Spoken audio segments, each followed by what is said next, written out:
Burkina nga dëkk dañ lay identifier ci produit bi nga xamante ne nii ba ñuy consommer Mali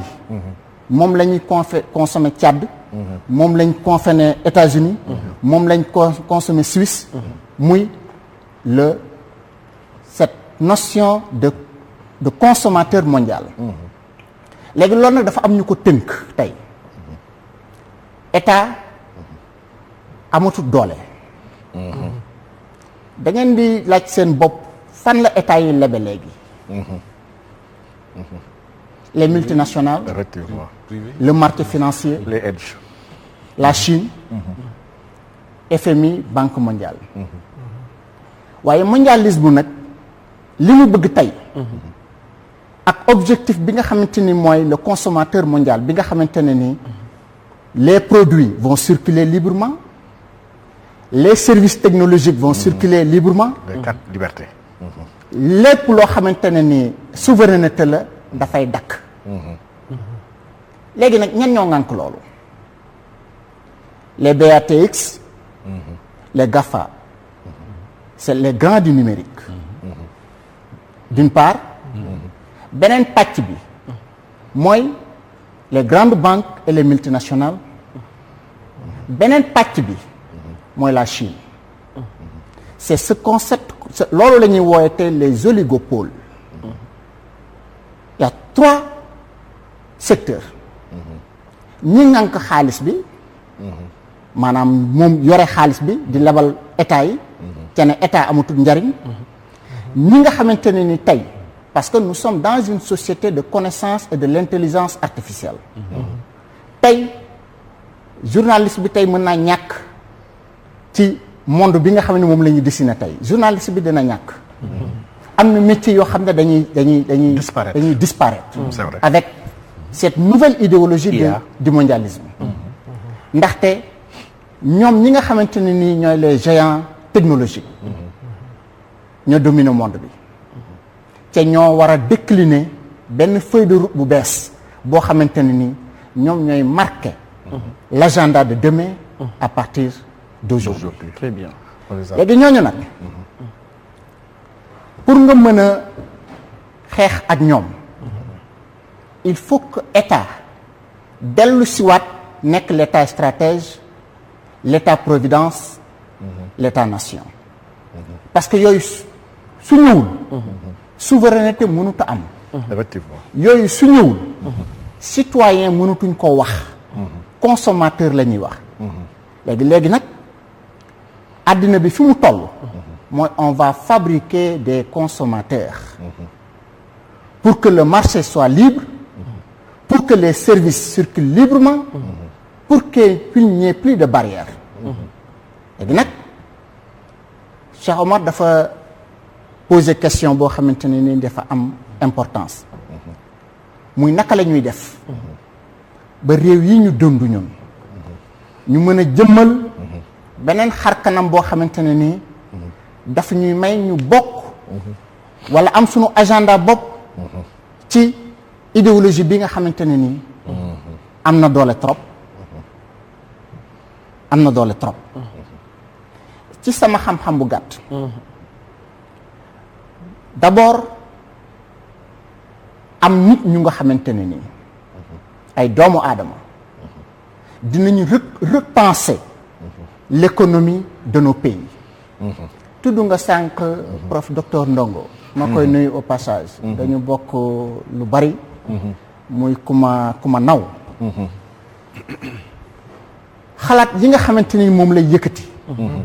di ko jëmmal je pense que ne école boobu école bu baax la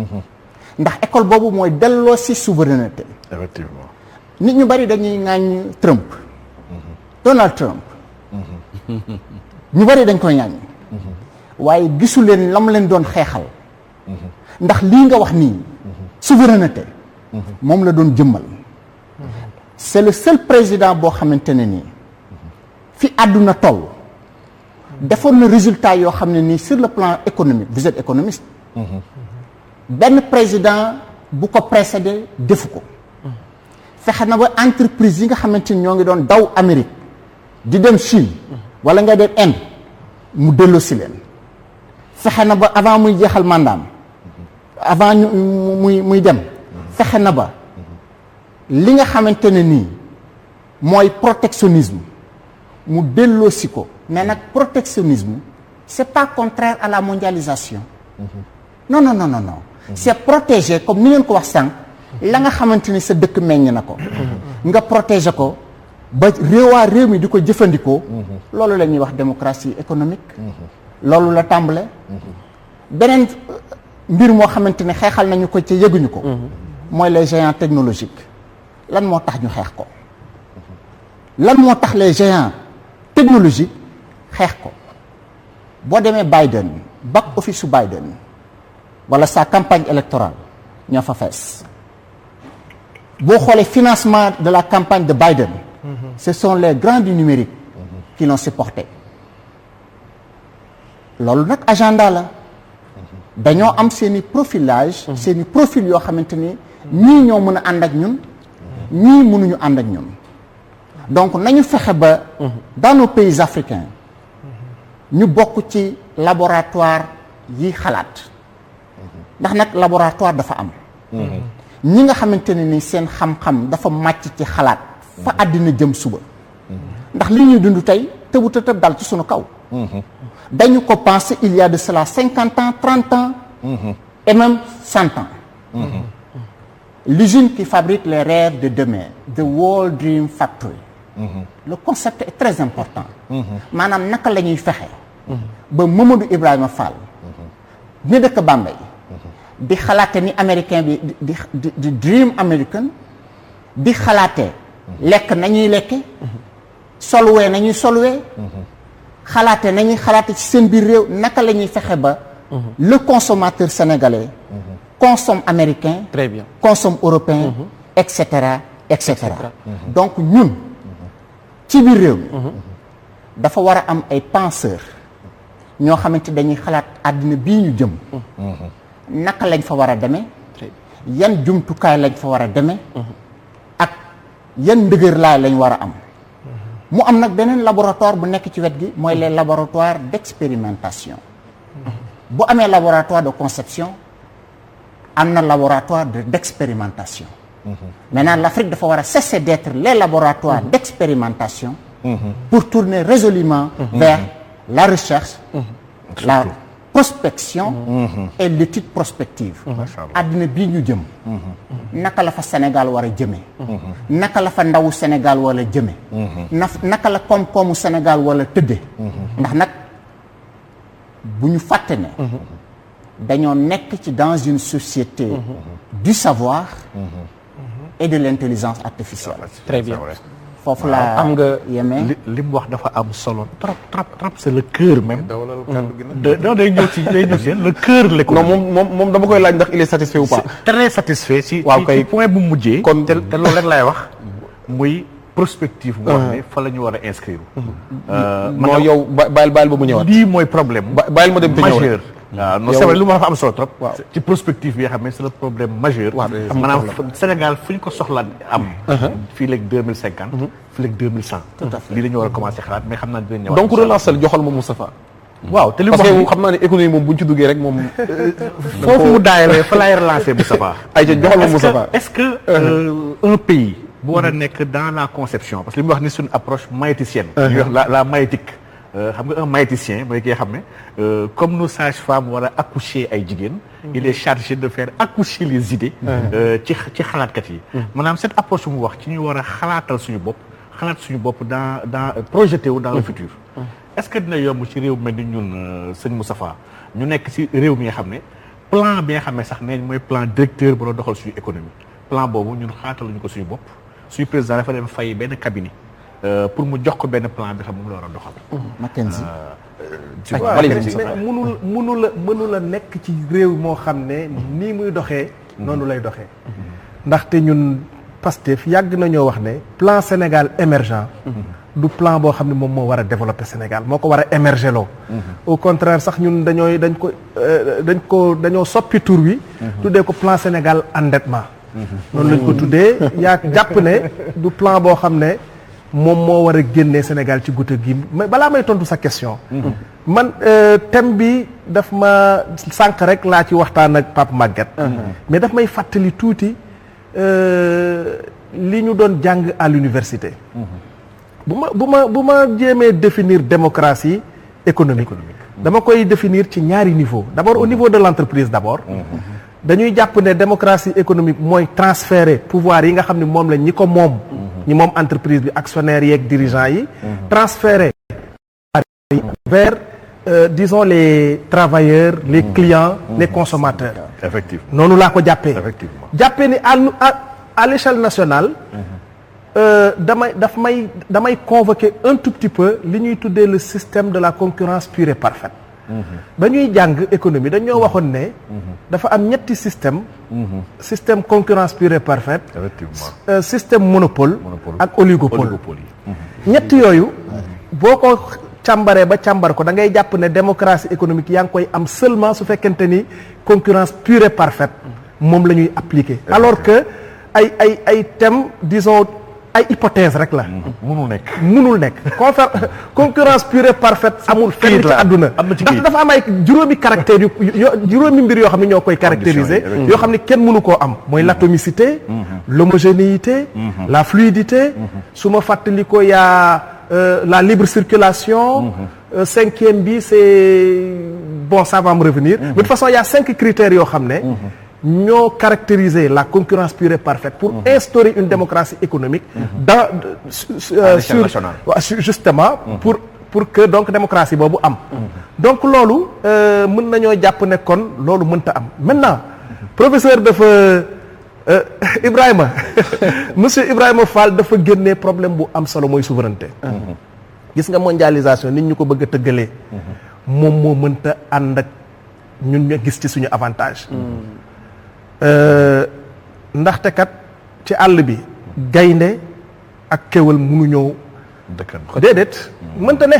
gaynde mënta concurrencer kéwal mënta concurrencer gaynde c'est pas possible n'est-ce pas réew yi nga xam ne ñoo féete kaw yépp balaa ñuy yegg si fii mais dañoo aar seen ay frontières ba pare muy Angleterre di États-Unis bu ñu fàttali ko ci siècle ba le passé États-Unis dafa ñàkk frontière am ba pour mën a dab Angleterre ba pare effectivement soog a mën a ubbeeku réew moo xam ne bëgg nga sa économie jëm kanam am na le minimum de protectionnisme boo war a mën a appliquer surtout que su fekkente ni yow da ngay réew mu néew doole ndaxte ñun suñu réew yi li ñu caractériser mooy l'absence d'industrialisation nous avons des pays yoo xam ni amuñu industrie suñu amee problème pour emploi du leneen lu dul absence d'industrie parce que industrie mooy créer emploi n'est-ce pas on nous parle d'employabilité yooyu yëpp ay coow la ay théorie la ay coow la parce que employabilité ça n'explique pas le taux de chômage que nous avons plus de 49% paraît-il d'après l'OIT de taux de chômage dans ce pays mais c'est catastrophique parce que bu fekkoonte ne problème employabilité la chaque jour nga dégg ci journaux yi ñuy wax naan entreprise sangam soxla na tel travailleur mais doo ko gis fenn entreprise yi ci boppam ñoo liñ fi amakus néew ci ay entreprise ñoo mbonta employé ay nit kon pour dire simplement que pour que mu am une démocratie économique dans notre pays et en Afrique il faut que mu am transparence dans la gestion des ressources naturelles et dans la gestion de l'économie d'une façon générale et je crois que loolu ci lu ñu war a insister la au Sénégal xam naa ni sama sëriñ dina ci dellu si léegi nii parce que moom kii la ci affaire ressources naturelles yi kuy saytu ressources naturelles yi il faut que ñu xoolaat façon bi nga xam ne moom la ñuy gérer les ressources naturelles maintenant nag xalaat bi nga xam ne moom la ñu war a am du ñii ñoo koy indil am équipe boo xam ne seen xel ak seen liggéey yëpp moom mooy xalaat système bi nga xam ne moom la ñu war a génnee suñu réew yi ci guute gi du ci ñii lañ koy xaaree il faut que nag ñu am ñoo xam ne ñu bëgg seen réew lañu ñu bëgg a développer seen réew ñoo xam ne seen gis-gis dépassé na jam ñaajo pour que ñu mën a am donc n'est-ce pas loolu daal ci passé jam ñaajo Thiès a jëm de vision bi ba Thiès bu jegee jam ñaajo dem Thiès Clédor Sène yow xam naa ci yow la ñuy mujjee ah Cheikh ak may def signe ak photo yeeg yooyu photo yi moom tey foog ñu indi ko. alhamdulilah Voilà. alhamdulilah débat bi vraiment am na solo vraiment chapeau Walf Grand Place parce que aussi waxtaane actualité baax na mais def ay prospective aussi baax na weccee xalaat yu mel nii donc mënuñu wax ci démocratie économique te lëkkalewuñ ko souveraineté pour man mooy souveraineté économique rek parce que monsieur Fall campé na décor bi décrire na ñetti oligopole yi am ci nouvelle gouvernance mondiale bi ci bëgguma àgg ci nouvel ordre économique mondial bëgguma àgg tam ci nouvel ordre mondial mais yooyu yëpp ay processus la problème am ay processus la parce que organisation boobu commencé ci la jëm surtout l'oligopole numérique yaa ngi wax intelligence artificielle mais effectivement yéen ngi doon wax le débat sur la monnaie sur la maîtrise de l'instrument monétaire mais de plus en plus on tend vers la monnaie électronique donc même le pôle numérique il va s'accaparer in fine de l'instrument monétaire kon ñoom ñu ngi créer benn organisation au niveau mondial pour que ñun suñu ay barrières douanières comme APE ñu falax ko teg ko fële du ñu am protectionnisme boobu ci suñu économie donc loolu ñi ëpp doole lay profiter mais man bi ma dégloo monsieur Fall question bi ma njëkk a posé wu mooy li may jooy tout le temps l'adaptation de nos curricula de formation à nos besoins de développement parce que dañu tardé le monde avance à une vitesse fulgurante te yow xëy na sa position internationale moo la permettre sax nga gën ko appréhender ba poser ko nii clairement mais baax na aussi ñu partager dimension boobu parce que prospective boobu ngay wax réflexion boobu ngay wax ba ñu jàll ci mise en œuvre muy expérimentation bi ngay wax ba ñu àgg ci étape bu industrialisation dafa laaj un plan directeur dafa laaj une vision du da ngay dem cabinet McKinsey jënd fa benn plan Sénégal émergent qui est un catalogue de projets ñëw ni da ngay liggéey sa réew doo mën a sukkandiku ci aide internationale ak taxe budgétaire yi ngay collecté pour financer ce développement là donc il faut que ñun ñu nekk dans la prospective et ça rejoint le cadre de la souveraineté l'autre oligopole mooy les multinationales yi nga xam ne ñoom ñooy lebale xaalis déformation mais ñoom fu ñuy jëlee seen xaalis les waaw ñoom fu ñuy jëlee seen xaalis surtout les multinationales ñoom mais ci suñu ressources minières yi lañ koy jëlee mais yow yaay ñëw dagg sa 17 000 kilomètres carrés jox ko Teranga Gold mu am or mu fay xam nga ñaar lay fay droit d'entrée 7 500 000 lay fay droit d'entrée c'est dans le code minier ba noppi jël 90% ba noppi du fay taxe pendant 15 ans te yow yaa ngi dundee de ressources fiscales entreprises sénégalaises yi ñu ngi crouler sous le poids de la fiscalité étrangers yi nga xam ne ay doole lañu yow yaa leen di jox titre minier bu leen di permettre ñuy lever ay fonds sur le marché international fonds yooyu après yow moom ngay soxla ëllëg yow yaa leen di ameel alors que sa alal moo leen garanti donc esprit de souveraineté économique boobu moom moo war a prévaloir avant ñuy wax waxul démocratie économique parce que ñun suñu alal boo gisee man ma sonn sur le débat autour des ressources naturelles parce que ñun li ñu manqué c'est les moyens de financer notre développement te ñun dañ koy bazarder am nañ ko en réalité il faut que ñu gëm ni am nañ ko il faut que ñu protéger ko il faut que ñu défendre ko comme les pays arabes même les pays arabes de l'Afrique mënoo dem Libye nit j'ai 90% de ta ressource donc su may ñëw ci curricula de formation yi nga xam ne dañ ko war a penser suñu bopp d'abord penser bi réflexion boobu foofu la war a commencer mais man souvent damay poser question économiste yi notion yi nga xam ne dañu koy inculquer pour ñun ñu mën a natt suñu économie sax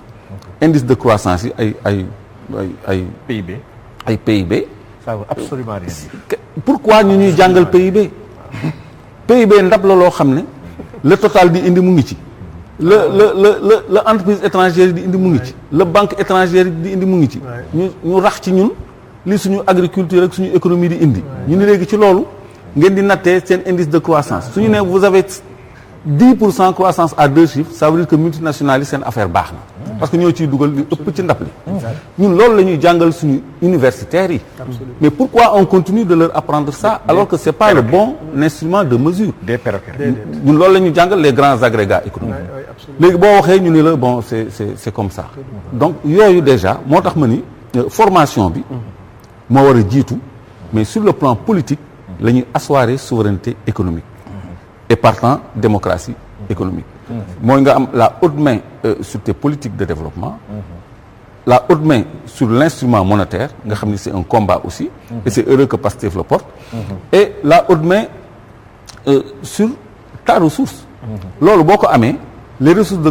humaines de qualité Sénégal musu ko manqué mais il faut orienter ces formations ci yi nga xam ni moom la ñu soxla domaine yooyu ñu soxla parce que la science avance à une vitesse fulgurante économie mu ngi transformé wu de façon boo xam ni il faut nga adapté wu pour xam parce que léegi téléphone yi sax xaalis da ciy nekk l'argent léegi est dématérialisé donc ñu ngi jëm ci benn direction boo xam ne et puis ñu ngi ci sax avec la 5G yaa ngi doon wax que le troisième groupe c'est la Chine mais il faut remarquer que la Chine est précurseur dans la 5G te créé na sax conflit avec les États-Unis et cette 5G va être incontournable dans leurs projets qui sont en train de mettre en œuvre y compris les vaccins y compris la monétique la monnaie électronique ak yooyu yëpp donc ñun il faut que ñu repenser suñu ay formation bañ a feesal ay fac droit ay fac lettres ay histoire on a besoin d'autres choses aussi yoo xam ay nit comme monsieur Fall ni mu réfléchir comme professeur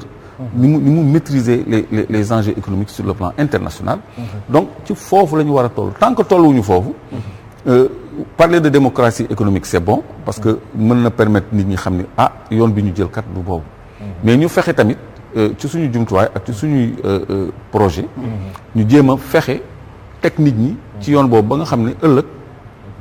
am na ñu ma dégg ñu naan jot na li ñëpp bokk ñëpp jot ci ñan ñooy wax loolu. mais avant ça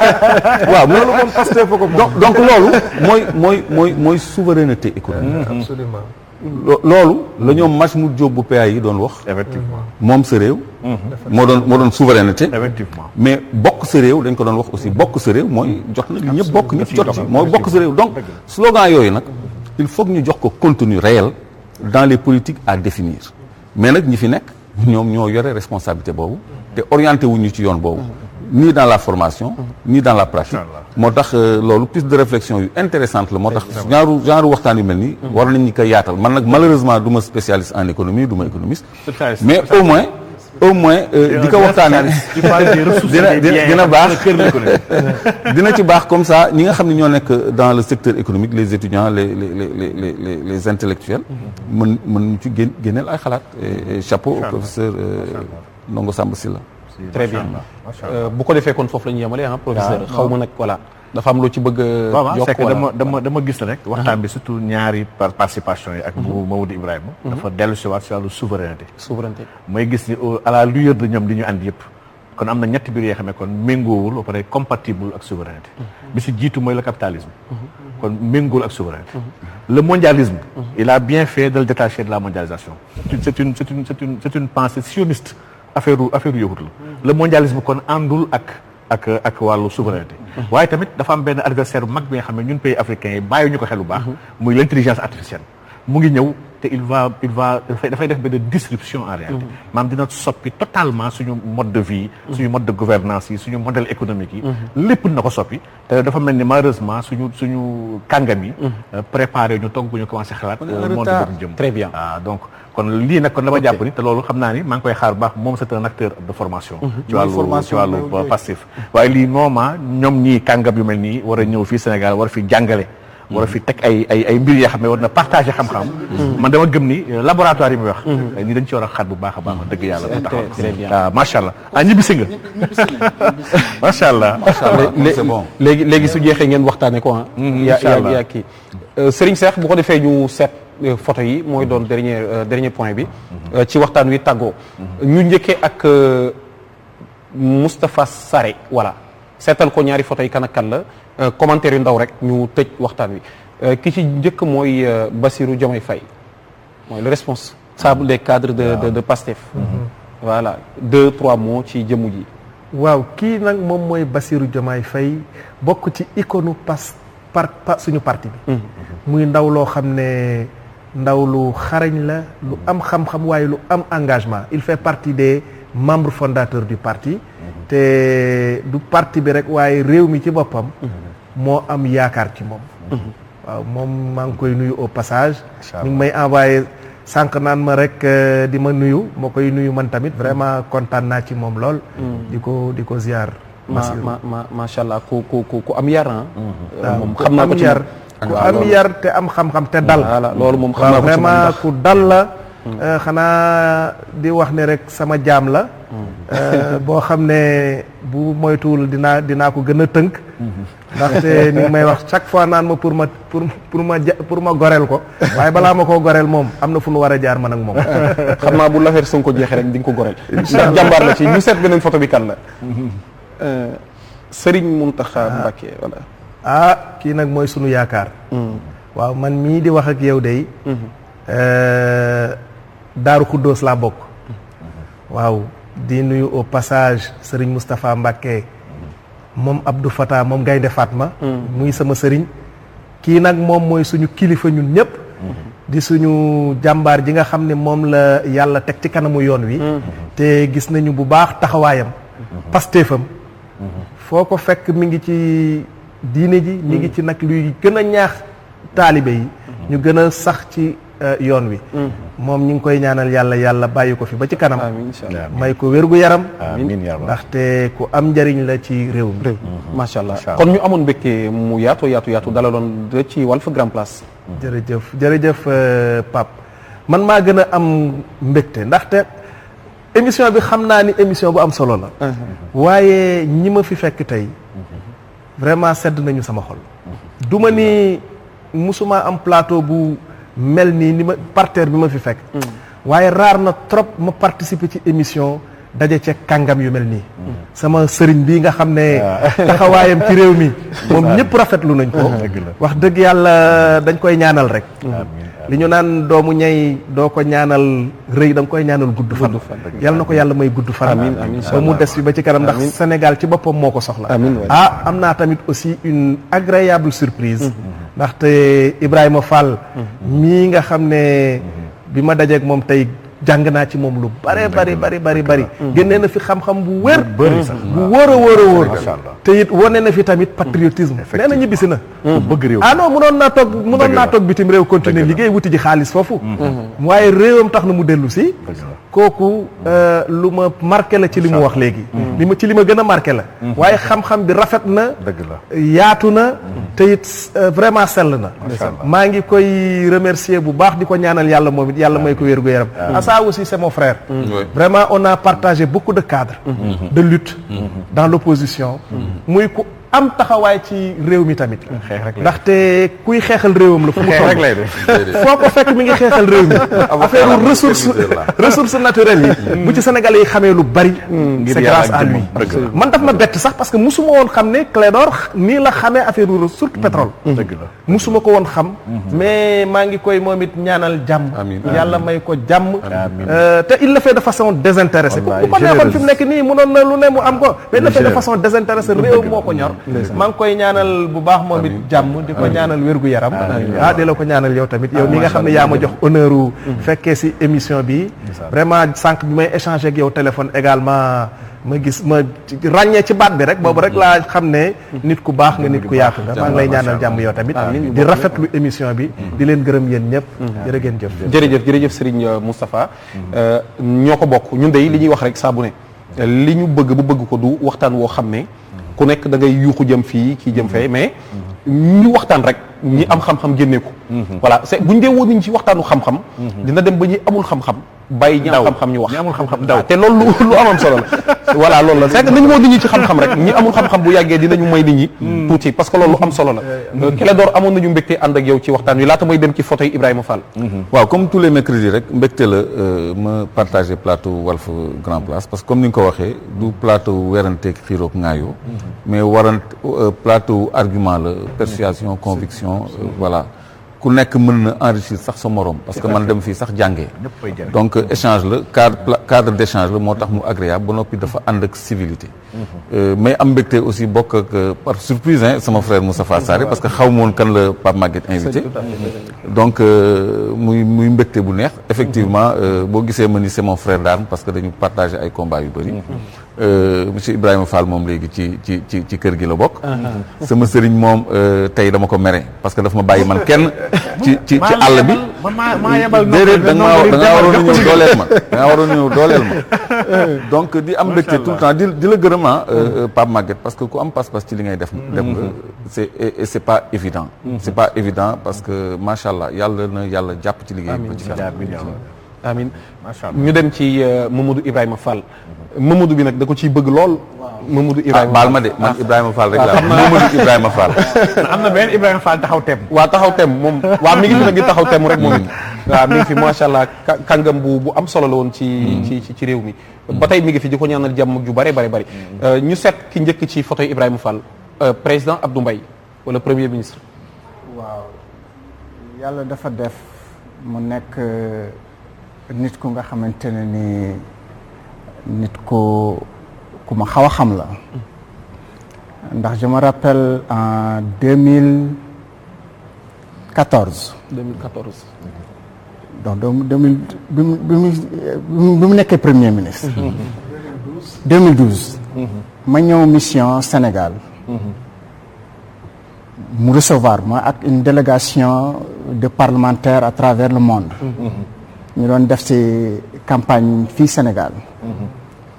bi ma toogee déglu ko ñu waxtaan ba pare dana ko fàttaliku bi ma génnee dama ne mes collaborateurs kii du yàgg fii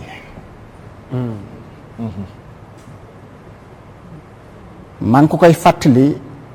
2017 bi ñu dajawaatee mu ne ma wax nga dëgg parce que li ma seetlu mooy am na caractère yoo xamante ne nii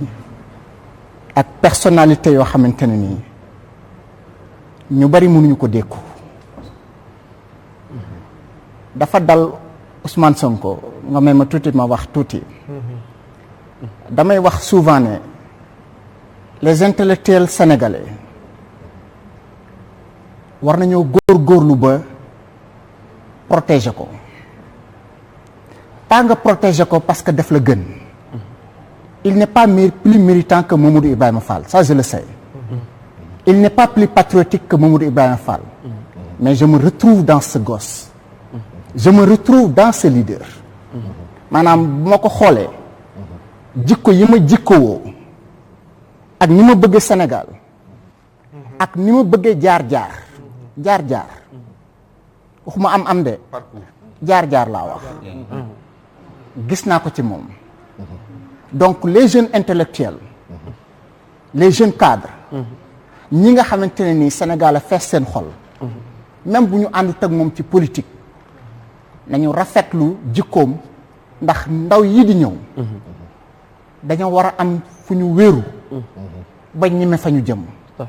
te ñun ñoo war a tax ñu ñime donc photo bi Abdoul Mbaye loolu laa reteniroon ci moom ci bi ma njëkkee rencontré ak moom c'était en 2013 voilà il était premier ministre en tout cas. Très bien. Donc mu recevoir ñu ak une délégation. Deuxième photo sëñ Cheikh Serigne Babacar Sy Mansour. Serigne Babacar Sy Mansour li may fàttali rek mooy Serigne Abdoul Aziz Dabakh bu mag ndax lépp lu nekk ci tarixa Tijaan man tey référence bi nga xamante ne ni moo ci fees sama xol ndax booba xale maa ngi j'étais jeune fonctionnaire ndax jour bi muy génn àdduna sëriñ bi dama ko gént ci guddi gi moom Dabakh wallaahi daal di yeew sama nijaay bu nekkoon douanier ma demoon seeti ko bi ma yeewoo di jooy naa ca xamuma lu ma jooyloo mais bi ma yeewoo dama doon jooy nouvelle boobu ci laa ko jël ci jour boobu ndax nag sama waajur bu jigéen ak sama maam bi nga xamante ni moom ma dugal école dañu nekk ci tarixa tijaan meññe fa gëm ko sama maam ca Bambey ñu koy wax Amadou Ndiaye Amadou Oustaz Ndiaye nekkoon na ci nit ñi nga xamante ne ni Tiwaawan ràññee leen trop sama maam Doud Waalo ba nekk nu mu tuddati Bari Ndondol moom tamit nekk nit koo xamante ne ni Tiwaawan dafa fees dell ci ñoom donc bi nga ko génnee rek sama image yu maam laay gis sama image yu yaay laay gis waaye tamit image yu Abdoul Aziz Dabakh bi nga xamante ne ni man sama xol dafa feesoon dell ci moom. ndeysaan macha allah mbégte nag mu yaatu lañ am dalalaat la ci waxtaan yi. macha allah sant nañ la bu baax ci sa teewaay. jërëjëf jërëjëf. nga may ma rek man tàggoo woon naa ba pare. xam nga maa ngi fi doon waxtaanee Fatima Mbengue ak Abass Fall bi ñu jàppoon. Fatima Mbengue jàppaat nañ ko léegi. donc fi mu nekk nii. kenn xamul moom nee na dañ ko doon laaj rek lu mu doon wut fële. ñu bàyyiwaat ko léegi jàppaat nañ ko ça veut dire que Gestapo lañ yor boo xam ni na ñëpp fagaru xam ni liberté amatul Sénégal.